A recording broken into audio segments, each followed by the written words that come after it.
আসসালামু আলাইকুম। তো আমাদের এখনের টপিক হচ্ছে প্রিয়াম্পশন। প্রিয়াম্পশন বা অগ্রক্রয়।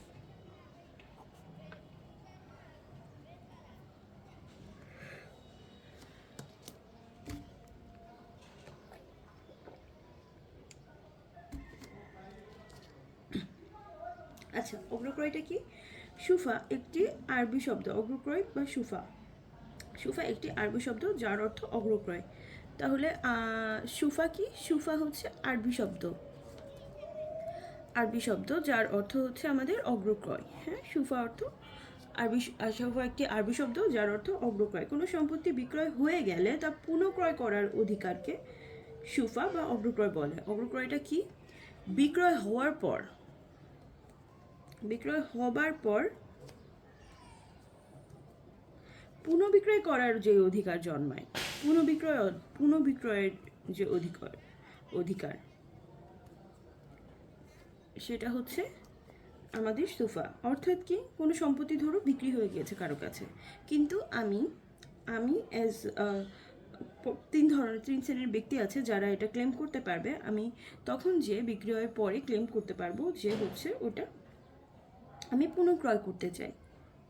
সেক্ষেত্রে এটাকে বলা হবে সুফা বা অগ্রক্রয়। শুধুমাত্র স্থাবর সম্পত্তি বিক্রয়ের ক্ষেত্রেই এই অধিকার প্রযোজ্য হয়। কিসের ক্ষেত্রে প্রযোজ্য হয়? স্থাবর সম্পত্তির ক্ষেত্রে। অস্থাবর সম্পত্তির ক্ষেত্রে কিন্তু সেটা প্রযোজ্য হবে না। অগ্রক্রয় কোনো সম্পত্তির ক্রয়ের অধিকার নয়, বরং ক্রেতার স্থলবর্তী হওয়ার অধিকার।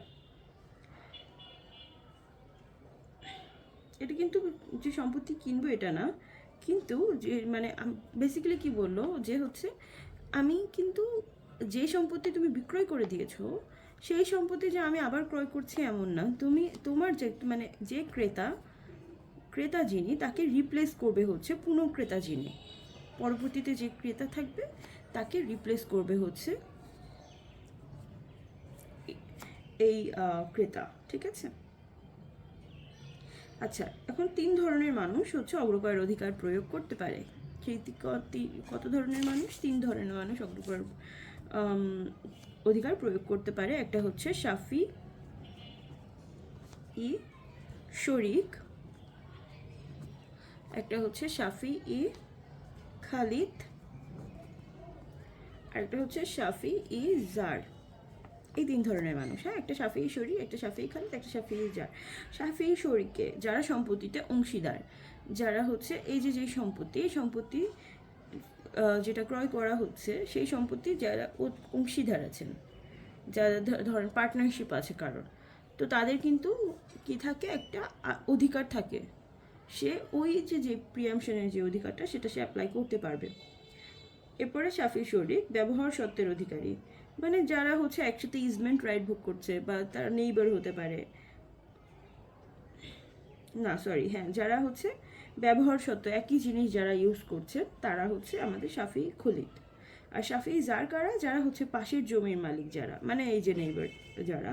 শাফি জার হচ্ছে পাশের জমির মালিক। তাহলে কত ধরনের মানুষ হচ্ছে প্রিয়াম্পশনের মামলা করতে পারবে? তিন ধরনের মানুষ কিন্তু প্রিয়াম্পশনের জন্য, সরি হ্যাঁ, তিন ধরনের মানুষ প্রিয়াম্পশন অগ্রক্রয়ের অধিকার প্রয়োগ করতে পারবে। কি কি? শাফি শরিক, শাফি খালিদ, শাফি জার। শাফি শরিকটা কি? শাফি শরিক হচ্ছে যিনি পার্টনার ধরেন, অর্থাৎ সম্পত্তির অংশীদার যিনি। এরপরে শাফি খলিদটা কি? যিনি হচ্ছে ব্যবহার সত্ত্বের অধিকারী। ঠিক আছে? আর শাফি জারটা কি? পার্শ্ববর্তী জমির মালিক যিনি। আচ্ছা, অগ্রক্রয়ের অপরিহার্য শর্ত হলো দাবি করা। অগ্রক্রয়ের তিনটি দাবি আছে। অগ্রক্রয়ের কয়টি দাবি আছে? তিনটি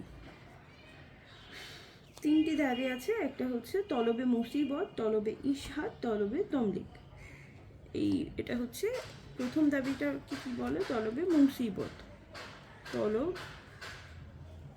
ই মুসিবত।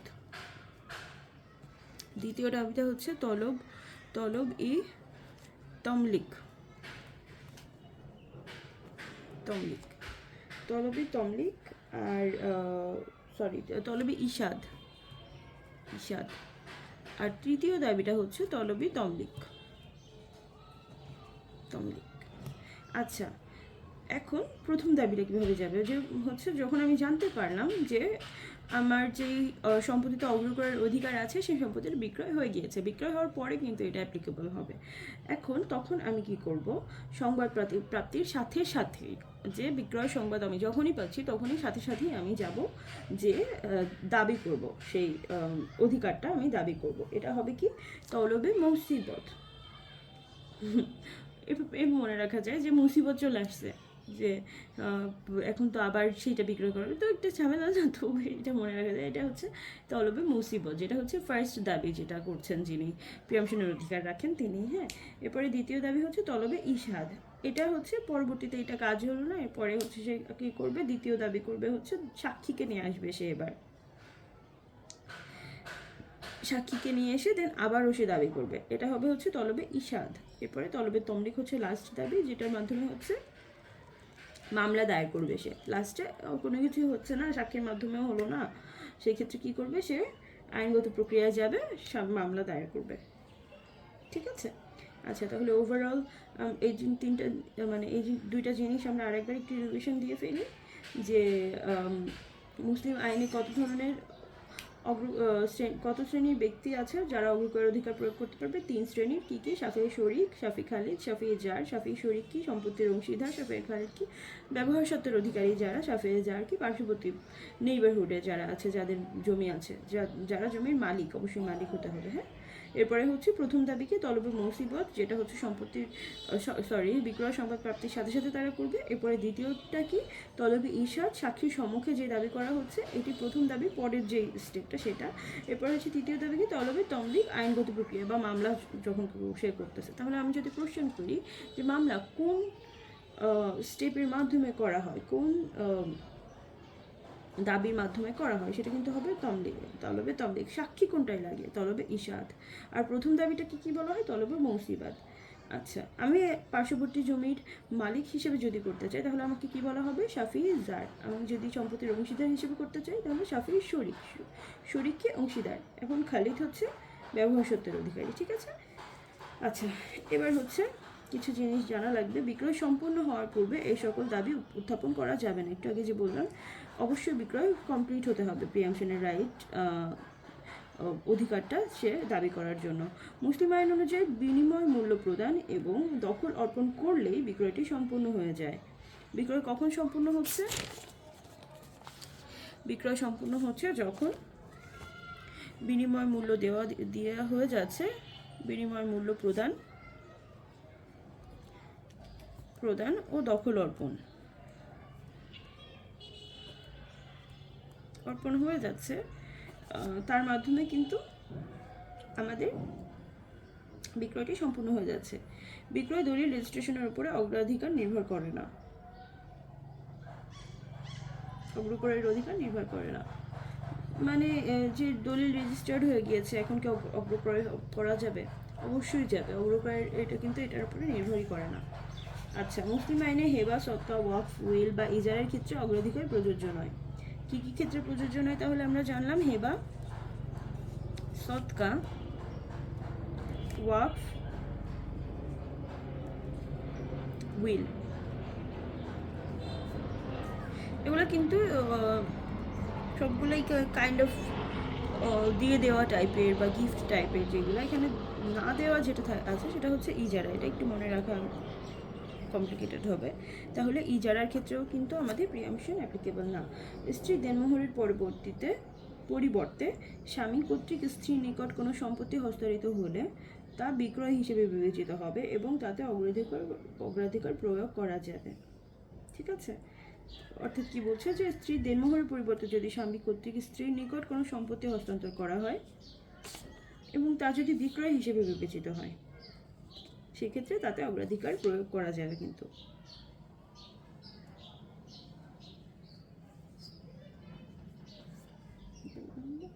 আচ্ছা, এখন মুসলিম আইন অনুযায়ী অগ্রকরের মোকদ্দমা একটি মূল মোকদ্দমা। এটা কি, ইন্ডিপেন্ডেন্ট মিসেল MIS, এটা কি বলে, মিস কেস। ঠিক আছে, মুসলিম আইন অনুযায়ী অগ্রকরের মোকদ্দমা একটা মূল মামলা। এটা কি একটা মূল মামলা, হ্যাঁ, ইন্ডিপেন্ডেন্ট কেস।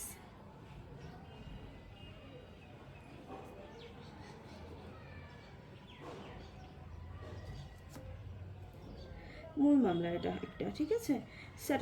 স্যাট অ্যাক্ট 1950 এর 96 ধারা অনুযায়ী অগ্রকরের মোকদ্দমা একটা বিবিধ মামলা। কত ধারা অনুযায়ী এগুলা কিন্তু মনে রাখতে হবে। স্যাট অ্যাক্ট কিন্তু এখানে আসতেছে, স্যাটের 1950 এর 96 ধারা অনুযায়ী, 96 ধারা অনুযায়ী অগ্রকরের মোকদ্দমা একটা বিবিধ মামলা। অগ্রকরের মোকদ্দমা কি একটা বিবিধ মামলা, অগ্রকরের মোকদ্দমা কি একটা বিবিধ মামলা। সাধারণত মোকদ্দমার বিচারাধীন অবস্থায় অগ্রকরকারীর মৃত্যু হলে তার প্রতিনিধি মামলা পরিচালনা করতে পারেন, কিন্তু হানাফি আইন অনুযায়ী ডিগ্রি প্রদানের পূর্বে অগ্রকরকারীর মৃত্যু হলে অগ্রকরের অধিকার নষ্ট হবে। বেসিক্যালি কী বলছে যে হচ্ছে ধরুন যিনি মোকদ্দমা যখন বিচারাধীন, মানে হচ্ছে প্রিয়ামশনের মামলা যখন চলতেছে কোর্টে, তখন যদি অগ্রকরকারীর মৃত্যু হয় তখন কি হবে, তখন কিন্তু প্রতিনিধি, তার যে প্রতিনিধি থাকে সে কিন্তু মামলা পরিচালনা করতে পারবে। কিন্তু হানাফি আইন এখানে একটু অন্যরকম, যে হচ্ছে ডিগ্রি প্রদানের পূর্বে ধরুন ডিগ্রি দেওয়া হবে, তার আগে যদি অগ্রক্রয়কারীর মৃত্যু হয় সেক্ষেত্রে অগ্রক্রয় তার অধিকার নষ্ট হয়ে যাবে। এটা কি অনুযায়ী হানাফি আইন অনুযায়ী, কিন্তু নর্মালি কিন্তু তার প্রতিনিধি তিনি কিন্তু মামলা পরিচালনা করতে পারবেন। 21 শ্রেণীভুক্ত অগ্রকরের অধিকারীদের মধ্যে প্রত্যেকেই সমান অংশ দাবি করতে পারবেন। ধরুন অগ্রকরের অধিকার আমারও আছে, আপনারও আছে, আরও কয়েকজনের আছে, আমরা সবাই কিন্তু সমান অংশ কিন্তু আমরা দাবি করতে পারবো। এই প্রোগ্রামের দুইজন অংশীদারের মধ্যে চুক্তির মাধ্যমে অগ্রকরের অধিকার সৃষ্টি করা যাবে, ঠিক আছে। কিসের মাধ্যমে করা যাবে? চুক্তির মাধ্যমে, যখন দুইজন অংশীদার আছে। তামাদি আইন 1908-এর অনুচ্ছেদ 10 অনুযায়ী অগ্রকরের মামলা করার মেয়াদ কত বছর? অগ্রকরের মামলা করার মেয়াদ হচ্ছে 1 বছর। প্রিয়ামশনের মামলা তাহলে কয় বছরে করা যায়? প্রিয়ামশনের মামলা লিমিটেশন অ্যাক্ট 1908-এর অনুযায়ী, লিমিটেশন অ্যাক্ট 1908 অনুযায়ী অনুচ্ছেদের আর্টিকেল 10 অনুযায়ী কী হবে? অগ্রকরের মামলা করার তামাদি কতটুকু? 1 বছর। 1 বছরের মধ্যে কিন্তু অগ্রকরের মামলা করতে হবে। অনেকে অনেক সময় ভুল করে ফেলে 3 বছর, কিন্তু না, এটা কিন্তু 1 বছর।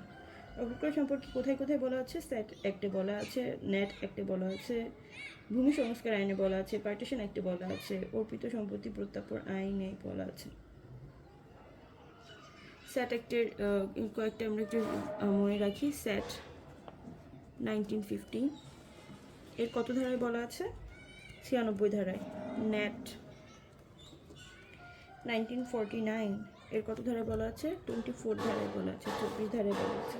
ভূমি সংস্কারের 13 ধারায় বলা আছে, পার্টিশন অ্যাক্টের 4 ধারায় বলা আছে, আর অর্পিত সম্পত্তি প্রত্যার্পণ আইন 2001-এর 27 ধারায় বলা আছে, ঠিক আছে।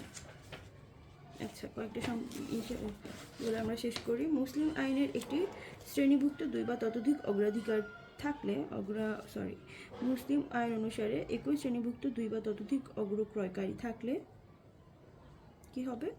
একটু আগে জানলাম, প্রত্যেকে কিন্তু সমান অংশ দাবি করতে পারেন। অগ্রক্রয় অধিকারীদের মধ্যে কার দাবি অগ্রগণ্য হবে? শাফি জার, শাফি শরীক, শাফি খালিদ, শাফি মুকাররারিদা।